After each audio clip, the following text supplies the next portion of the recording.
Good morning, boys. Today we are on the first video of class 11 Commerce. Chapter 1 says about the topic is classification of human activities, economic and non-economic. Now we all know that human life is built around work. Everybody is doing something or the else. Somebody is eating, somebody is watching TV, and somebody is going, coming, eating breakfast, sleeping. All these things are their activities. Now we move to the very first point. Here says meaning of human activities. We all should know what is meant by human activities. The answer to this is all those activities which human beings are doing or undertaking. Now, why are they doing such things? Why are they undertaking these activities? To satisfy themselves.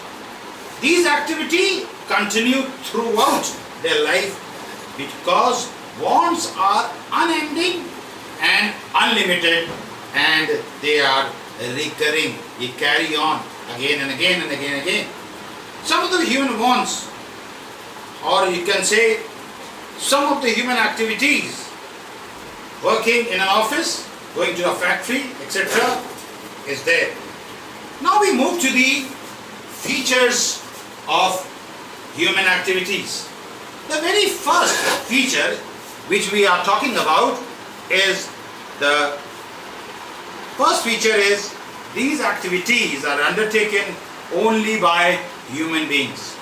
My dear boys, when we talk about human activities, we are not including any other things. We are only talking about human being, men, women and children. All these are there, and these activities involve human efforts. Number 2 point says about the feature. These activities are undertaken to satisfy the human wants which are unlimited. We all know that human wants are unlimited. That means there is no limit to a human want. Till we go, we say like this, till a human being goes to the grave, he keeps on wanting something or the else. Number 3 point says, continues throughout the life. Throughout the life, the human activities continue. We are active enough and we are doing something or the else throughout our life. 4th point says human activities have a wide range. Plenty and a wide range is there. Human activity, next point says human activities are performed both for earning money as well as for obtaining personal satisfaction. That means activities are done for 2 things which we are talking about is the money and the personal satisfaction. Moving further, if I take you to this and we see the classification of human activities, this has been classified broadly into economic activities and non-economic activities. Now, moving to first thing first, a question comes in a mind. What are economic activities? Economic activities are activities undertaken with the object of earning money and acquiring wealth. Earning money and acquiring wealth. These activities result in the production of economic goods and services. Business is an economic activity, but it differs from other economic activities such as those of an employee and self-employed persons like doctors, lawyers, chartered accountant, etc. Now we move to the another thing called what is meant by non-economic activities. Now activities are inspired by sentiments and emotions such as love for family, love for animals by a human being, desire to help the poor, and love for the country. These activities are not done or undertaken for monetary gain, but for one's satisfaction and happiness. Why a person is doing such activities? Just for their personal satisfaction and happiness. Here, these non-economic activities are not done for any other reason. He is not interested. The human beings here in this activities, they are doing it not for money, but for personal satisfaction. Now, taking care of your economic activities in detail. Again, I have told you that it is economic activities are undertaken to earn living and satisfying human want. When you earn your living, you do some job, you work or do some business or something like that, you give your family a good earning and then you satisfy all the wants. Here, the main objective of these activities is to earn income and create wealth. This is the main thing. That is, earning income and creating wealth is the most important and main object. Now, money earned through these activities is used to satisfy human wants. For example, if you take a teacher teaches in a school or a college, or doctor attends its patient, or a shopkeeper sells goods to the customers. Their motive is to get the money. Motive is to get money. Some people will say, no sir, they are giving, shopkeeper is selling, they are doing social service. No boys. Service motive will come but secondary. The shopkeeper intention is to sell and get the profit, earn something. We move to the features of economic activities. If I tell you, first feature, features of economic activities.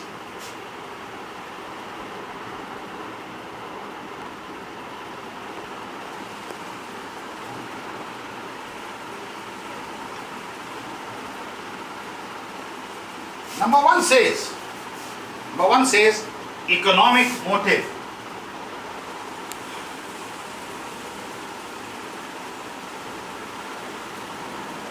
The very first economic motive is taking us to tell you that it is simply to earn money and acquire wealth. Acquire wealth, economic gain. Number two says about the productive.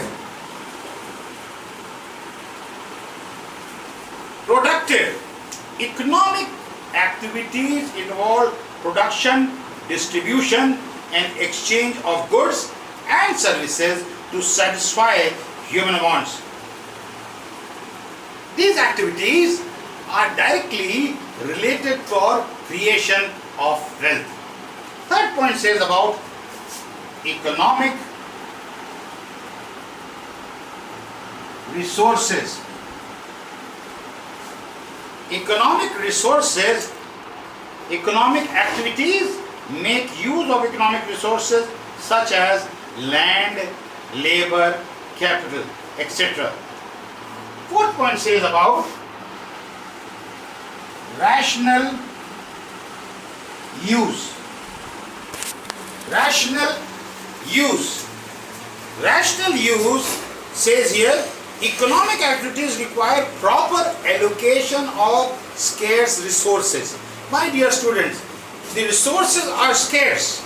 So, to obtain maximum output from them, these resources needs proper allocation. This means that these activities involve utilization, and that is why not utilization, we can say optimum utilization of land, labor, capital and other factors. Welfare of the society can be maximized with the best possible use of the resources. The fifth point says economic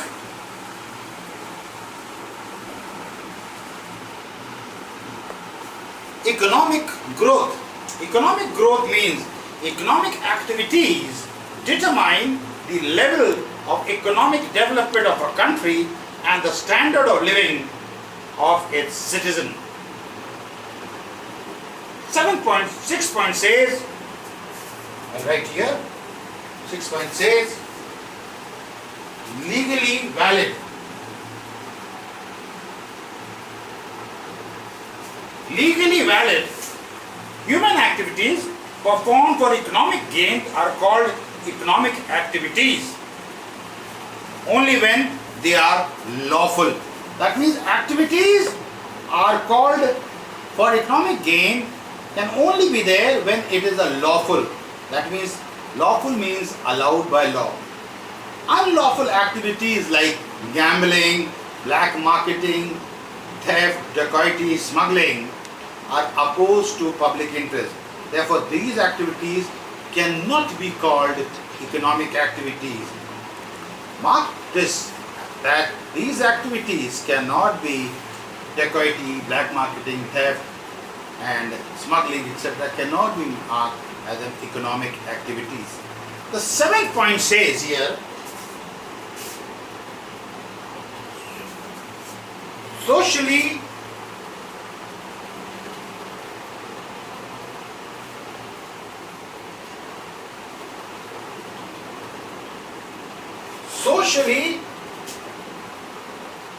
desirable. Socially desirable. That means economic activities are desirable by the society. They must be in accordance with the expectation and norms of the society. Here I will give you few examples of economic activities. Now in the book there are 15 given, but just for you to understand I will just give you 5. And first one says production of goods by a manufacturer. Second one says distribution of goods by a wholesaler to retailer. Third one says selling of goods by a retailer to a customer. Then fourth says transportation of goods and passengers by railways, roadways, airlines, ships, etc. And then one more, clinic run by a doctor, and I can give you one more, legal services provided by a lawyer in a court, or working of a government officer, or working of a nurse in an hospital. So here I have given so many examples which you can see, or even if I say service of a teacher in a school or a college, all these comes under economic activities. Now this is an outline of the chapters which we are doing for class 11.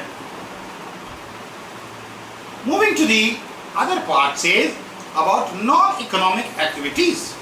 Just now we have seen the meaning of non-economic activities, but here I want to tell you that these are undertaken to satisfy social, religious, cultural and sentimental requirements.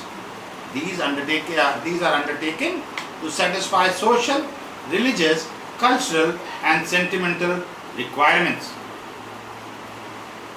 The object here again I will repeat is not monetary gains or reward, but people are encouraged for the reasons of love, sympathy, religion, patriotism.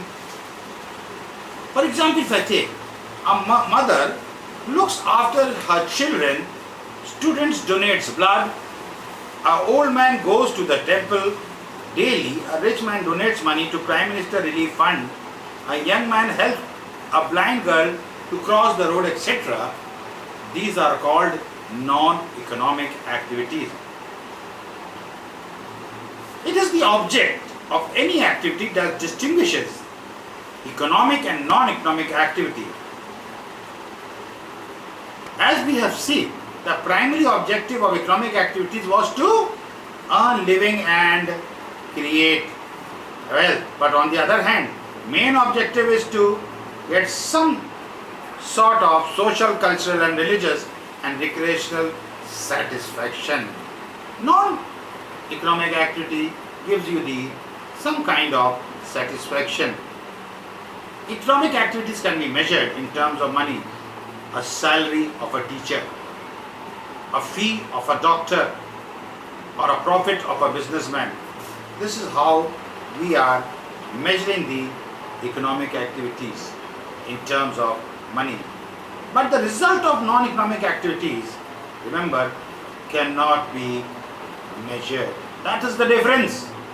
Economic activity can be measured in terms of money, but non-economic activities cannot be measured in terms of. Here I will talk to you about a very interesting point. The same activity, a question comes in the board. A same activity may be economic as well as non-economic. Now we think, what example can we take? Now we see this pandemic. We take a case of pandemic. The doctors and the nurses, they are attending so many patients.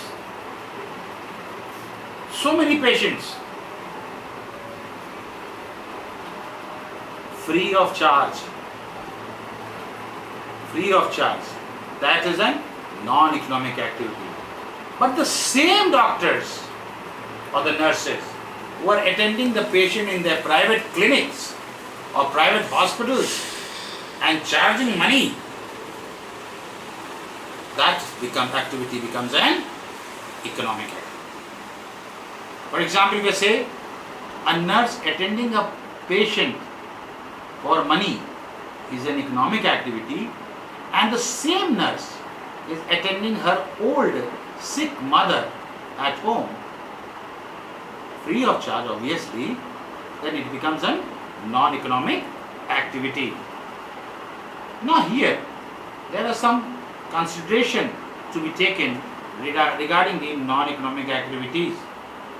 First one says love and affection. Love and affection, for example, taking dinner with the family, cooking food for family. It is not for money, my dear students. The mother is cooking food, but that is the love, her love and affection for the family. Personal satisfaction. Some people go for walk, some people do yoga, some people meditate. That gives them the personal satisfaction. But there are some third point says physical needs.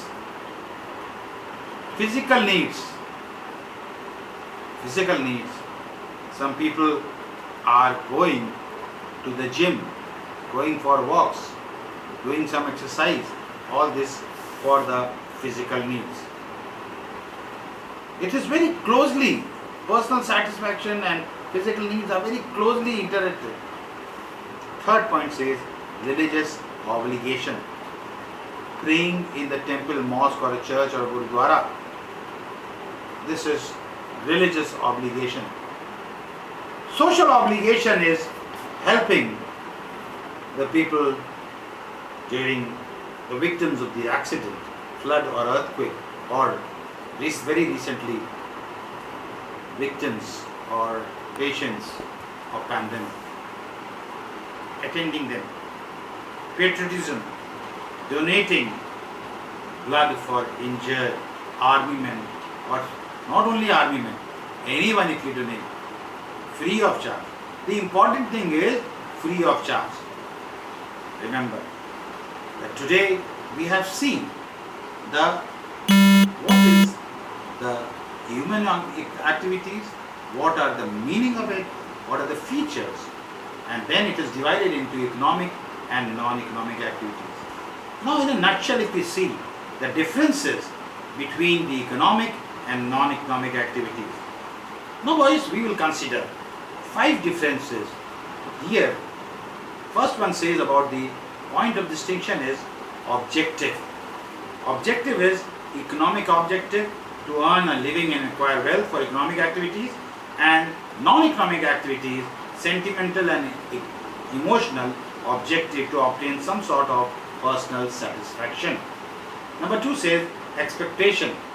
Money income is expected from these activities. Yes, everybody wants some kind of money. They're expecting the money. But money income is not expected from a non-economic activity. Third is relationship. Directly related to income and wealth. Not related to income and wealth.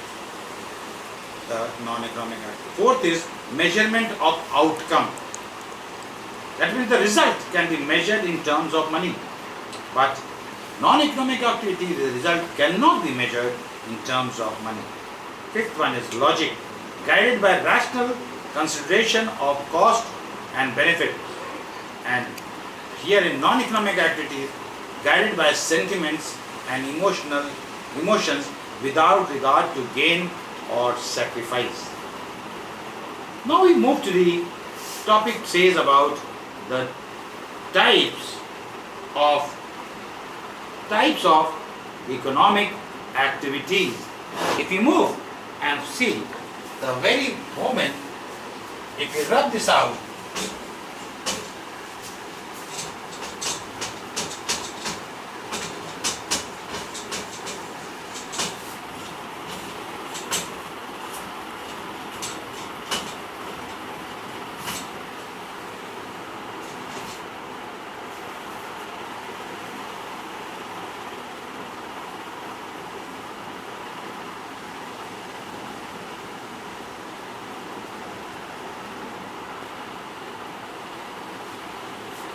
types of economic activities.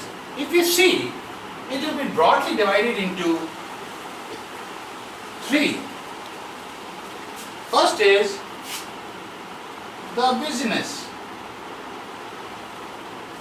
Second is the profession. The third is the employment. Three things. It is divided into three. Remember, all three are economic activities. And today, we will see one by one what this is there in brief. Because in the subsequent chapters, we will study all these things in detail. First thing first, business.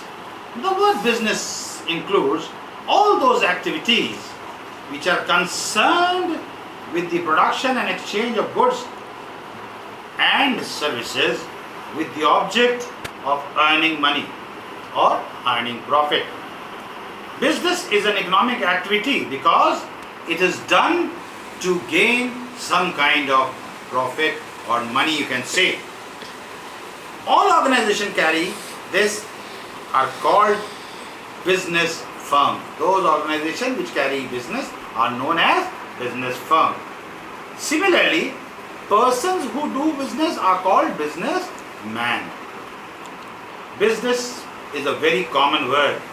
These days we all are doing and we understand the meaning of business.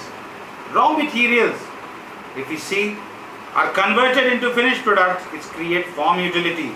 Place utility is created by transporting goods from one place to the production place to the place of consumption. Goods are stored for future use which results in time utility.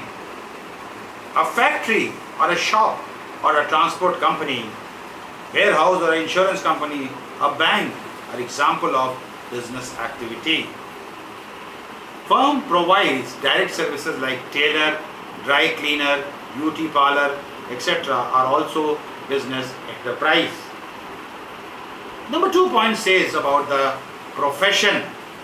If we talk about the profession means any kind of occupation which involves, number 1, application of specialized knowledge and skill. Application of specialized, this is number 1. If you mark that, this is number 1, application of specialized knowledge and skill to earn a living. The people who are engaged in profession are called professionals. They render special services, specialized nature services to the client. This services is based on professional education, training and experience. Another important point is professionals receive a fees.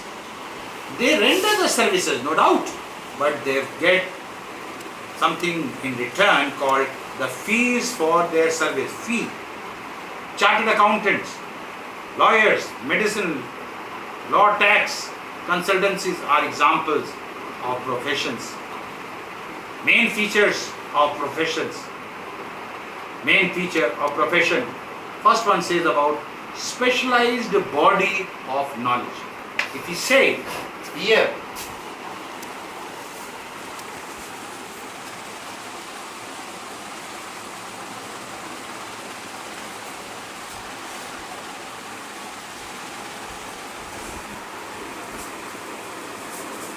specialized body of knowledge.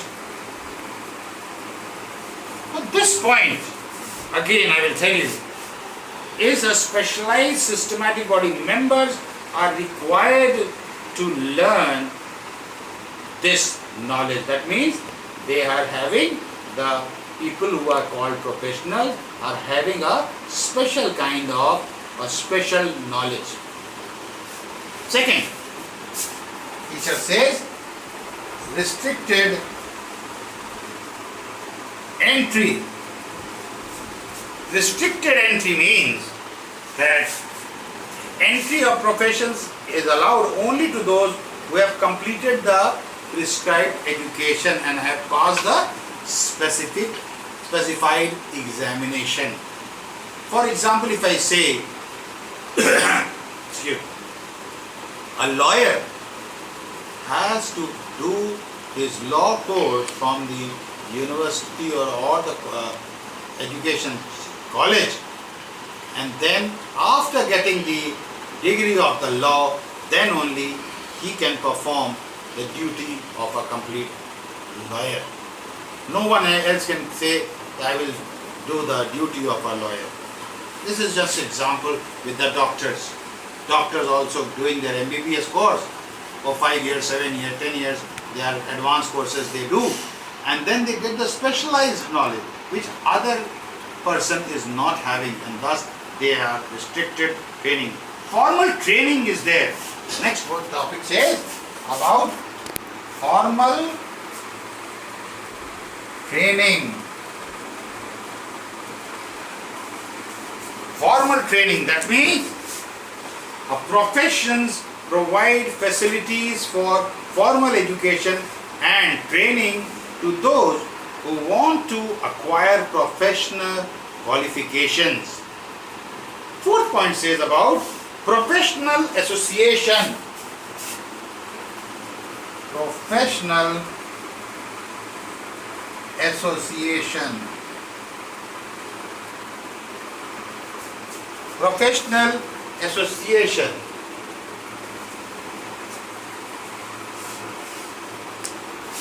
Every profession has its own association.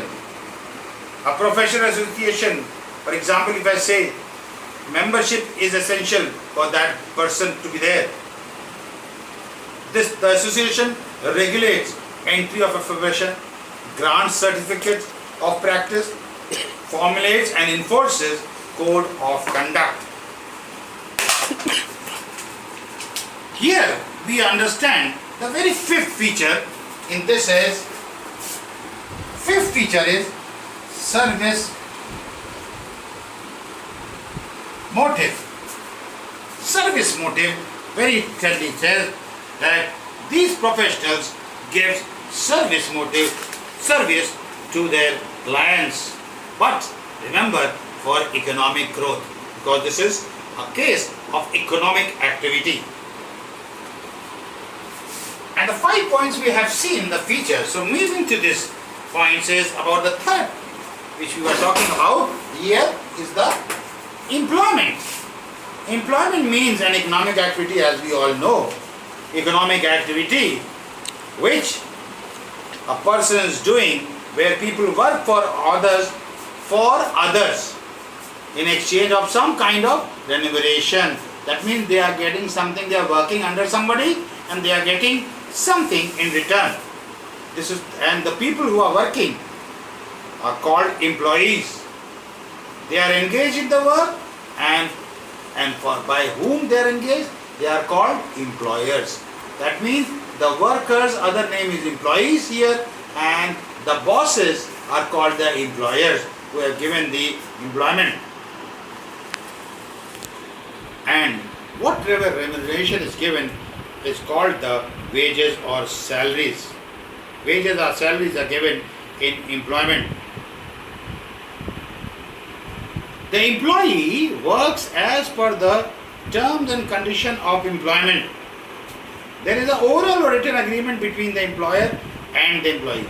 But written is always better, as we all know, so that nobody can say that we were not knowing, but certain things in the employment are oral and something that are written also.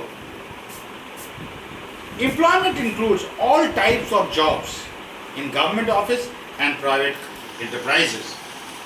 When professional qualified persons work as an employee, is also known as an employment. For example, a doctor. This is very interesting. I'll repeat again. When a professionally qualified person works as an employee, he is also said to be in employment. A doctor may be qualified, employed in a hospital. A chartered accountant may be working as an accountant in a company. And a lawyer may be served as a law officer in a bank. So then they are called employed. They are called employed and they come under the heading employment. Though they are professional, you can say, sir, they are professional. Yes, but when they are working under this, they are called the employment. Various examples are taken care of. Teacher teaching in a school. Now, teacher is a professional. Teacher is employment. We have discussed the teacher there and the economic activity, but teacher comes under employment. Engineer employed in municipal corporation, an accountant working in an account department of a company, a person working in a plant manager as a plant manager of a factory, a nurse or a doctor working in a hospital. Boys, this chapter says about some kind of distinctions, and we are here to distinguish the business, profession and employment. 5 points. Mode of establishment. And if you see the first one, it says business is established when an entrepreneur takes a decision to carry on some business activity. In profession, on the other hand, membership or enrollment of a recognized professional association or institution is essential. That means entrepreneur takes decision there in business. Here a membership is must, and in employment a person had to enter into a contract of service. Second point says nature of work. Business exists to provide goods and services to satisfy human being. On the other hand, a professional renders personalized services of a specialized nature to its clients. Employee performs the work assigned by the employer under the contract of service. Third point says of distinction basis is qualification. In a business, no formal qualifications is compulsory, but profession, specialized knowledge is essential and training is essential. Minimum education qualifications are prescribed for every profession. In case of employment, the qualification required depends upon the nature of job. That means no formal education of businessmen, here specialized knowledge and education, and here education required depends and it's on the nature of job. Fourth point says main objective. In business, the basic objective is to earn profit. In profession, it is expected to emphasize the service motive and sense of mission. Don't forget, they will charge the fees. That way, rigorous code of ethical behavior as laid down in every profession. In case of service, the motive of the employee is to earn salary and receive other benefits. In employment, what will happen? To earn salary and receive other benefits. And the fifth and the last point for today, which we will do, is investment. Every business requires capital. Every business requires capital depending on the nature and scale of operation. If the scale or the size is small or large, then small will ask for small capital, large will ask for large capital. The profession has to invest some capital to establish an office for rendering service. Some office has to be established, so some money will be required. But there is no need for capital in case of employment. So, my dear students, we have come to the end of the very first chapter called the classification of human bonds. Today, we have seen about the meaning of human activities, the features, and then we have seen that they're divided into economic and non-economic activities, and thus we have furthermore seen what is economic activities, and we have seen that the types of economic activities in brief. We have studied about business, profession and employment. Hope you will concentrate and revise this so that in future when we meet or if we have to go for another video, we will continue with the second chapter of this, which is telling us about the nature and objective of business. So for this time, thank you and God bless. Take good care of yourself.